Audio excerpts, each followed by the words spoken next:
Bem-vindo de volta. Nessa aula eu quero falar sobre a diferença entre a memória e call data. Por que isso? Nós já vimos que, quando definimos uma função cujo parâmetro é de um tipo referência, como por exemplo string, nós temos que colocar entre o tipo e o nome da variável memory ou call data, ou call data.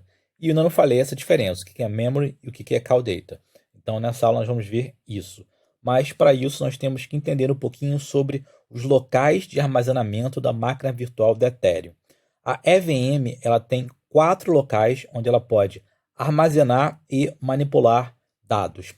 São eles: a stack, a storage, a memória e call data, ou call data. Não sei como se fala direito.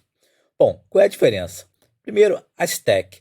A stack é o local na máquina virtual do Ethereum onde ela faz todas as contas, onde ela coloca dados e retira dados para fazer, por exemplo, uma soma. Se ela quer somar 2 com 3, ela vai colocar 2 na stack, 3 na stack, vai aplicar o operador de soma, vai gerar um 5 e aí vai estar o 5 na stack. E por aí vai. Solidity não possui acesso à stack. Claro, a máquina virtual da Ethereum possui, então, de uma certa forma possui. A questão é, em Solidity, a gente não pode programar, por exemplo, acesse a stack, coloque tal valor na stack. Não. Quem controla a stack é a EVM. Em Solidity, a gente tem acesso a storage, a memory e call data. A storage, como já vimos, é o local onde ficam permanentemente armazenadas variáveis de estado. Já memory é a memória, é onde ficam as variáveis locais temporariamente. E call data é o local onde fica os dados da call, por isso que é call data. O que é a call? A call, ou a transação, como a gente, pode ser call, pode ser transaction, mas vamos juntar tudo numa coisa só.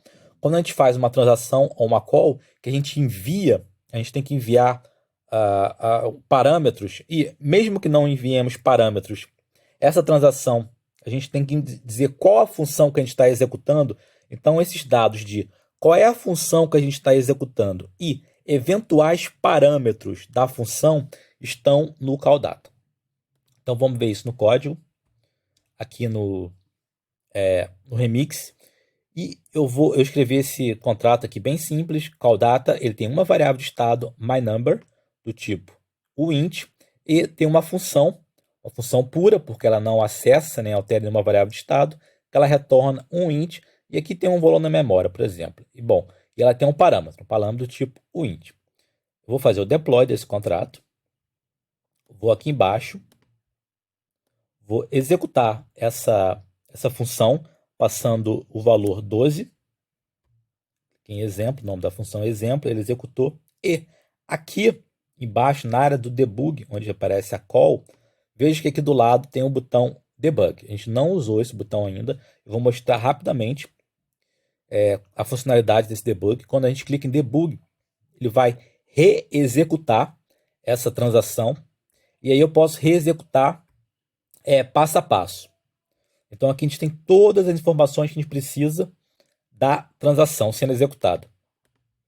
E aqui, se eu descer um pouquinho, nós vamos ver que nós temos aqueles locais de armazenamento. Está aqui a stack, call data, memory e tem que descer mais um pouco a storage. Vou mostrar rapidamente a storage. Se nós abrirmos aqui na setinha, veja, como só tem uma variável de estado, aqui na storage só tem um par chave valor. Vejamos o valor aqui. 0x0b. Isso aqui está, obviamente, hexadecimal. B em hexadecimal é 11, porque é exatamente essa variável aqui, myNumber. Então, ela está lá na storage. Temos a memória também. A memória ela varia à medida que o programa for sendo executado. A stack também, a stack varia. Se eu for aqui passando passo a passo, veja que vai colocando coisas na stack, vai retirando também. Quem está acostumado a programar conhece a stack. E agora eu vou mostrar aqui o call data. Ele é fixo, porque call data é os dados que foram enviados para a máquina virtual do Ethereum para executar essa função. Aqui eu vou copiar para mostrar. vou aqui no Notepad, vou colar, e você vai ver que os 4 primeiros bytes, eles são 8 dígitos. 1, 2, 3, 4. Vou separar agora. Os 4 primeiros bytes, eles indicam qual a função que está sendo executada. Veremos qual é a relação entre esse número aqui, 477E, e essa função exemplo. Tem uma ligação direta. Isso aqui é chamado de assinatura da função. E depois da assinatura da função, o que vem são os parâmetros da função. Note que isso aqui é um número hexadecimal também, C. C é 13, porque foi exatamente o valor que nós passamos. Aqui eu não lembro. Não, 12, né? C. A é 10, B é 11, C é 12, perdão. C é 12, que foi exatamente o valor que a gente passou. 12 está lá na call data. Vou voltar aqui. Então aqui é só a gente ver de uma forma geral que todos os locais de armazenamento de dados podem ser vistos aqui no debug. São eles novamente stack, call data, memory e storage. E na próxima aula a gente vai ver na prática, no código, a diferença entre usar call data e memory.